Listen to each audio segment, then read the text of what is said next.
Holy infant, so tender and mild, sleep in heavenly peace. Sleep in heavenly peace.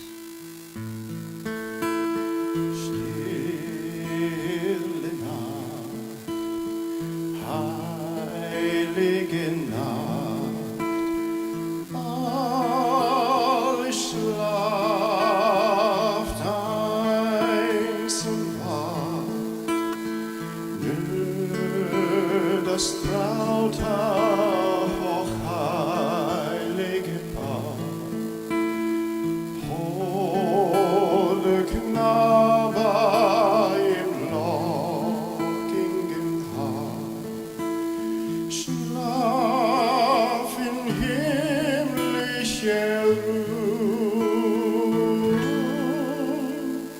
schlaf in himmlischer Ruhe. Fall on your knees, or hear the angel voices, O night divine, O night when Christ was born. O night divine,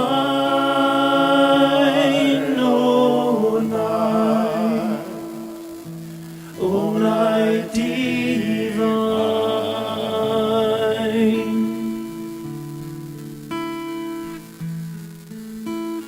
Truly he taught us to love one another. His law is love, and his gospel is peace. Chains shall he break, for the slave is our brother, and in his name all oppression shall cease.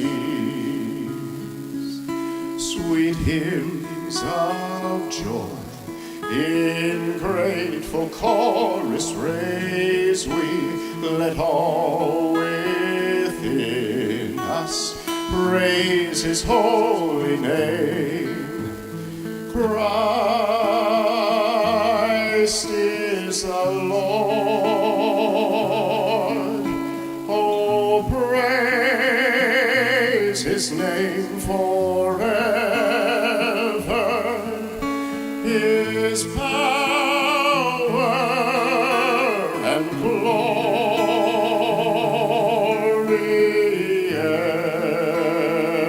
evermore proclaim. His power and glory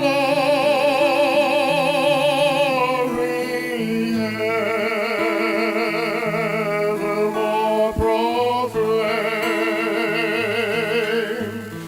Fall on your knees,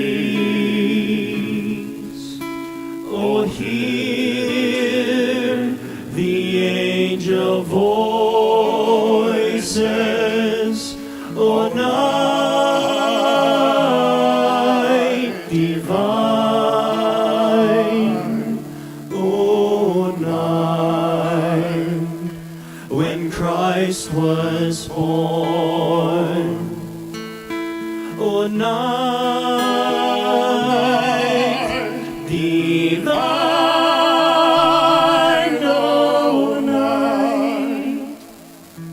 O night divine.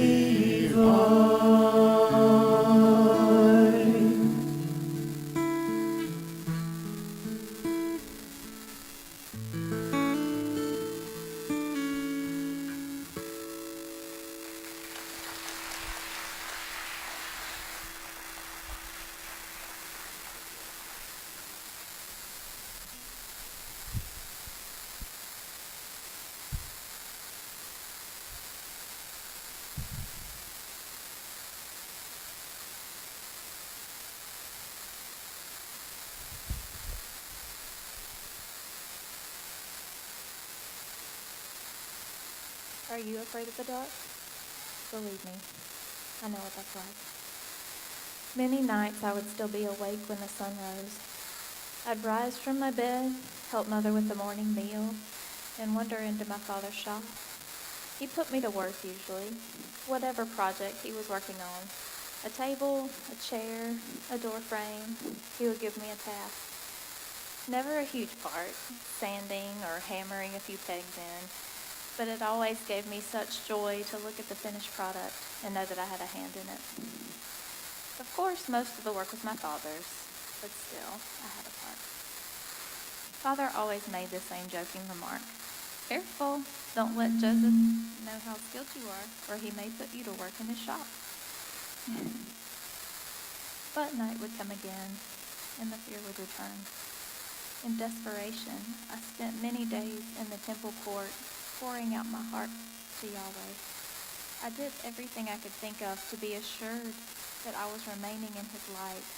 I fed the poor outside the temple gates and tended to the sick. But there were still those nights. They came less frequently, but they came nevertheless.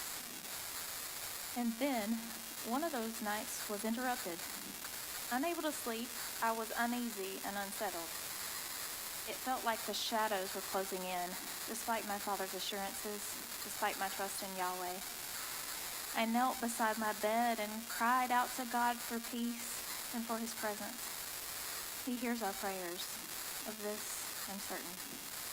When I rose, I felt the shadows inside me begin to recede.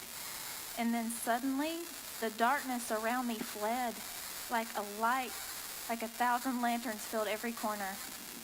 My eyes adjusted, and I saw a figure radiating light standing just a few feet away. The angel told me that God had chosen me for a miracle, that I would bring a baby into this world, a baby who would be the Messiah. There are many things I could tell you about the next month, about breaking the news to Joseph, my parents, and my friends. I could tell you about my journey to see my cousin Elizabeth, or about acquaintances who shamed me with disapproving looks and judgmental whispers. I could tell you all of that and more, and perhaps someday I will. I've stored it all in my heart, but not tonight. Tonight, none of that matters.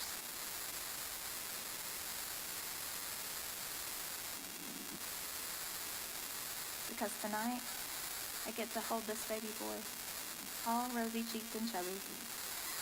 Just like those projects I used to help my father with, I know I had a part. But as much as I love him already, this is not our child. This is heaven's child. I'm not sure about everything that means, but one thing I'm sure of, I'm not afraid of the dark anymore. How could I be?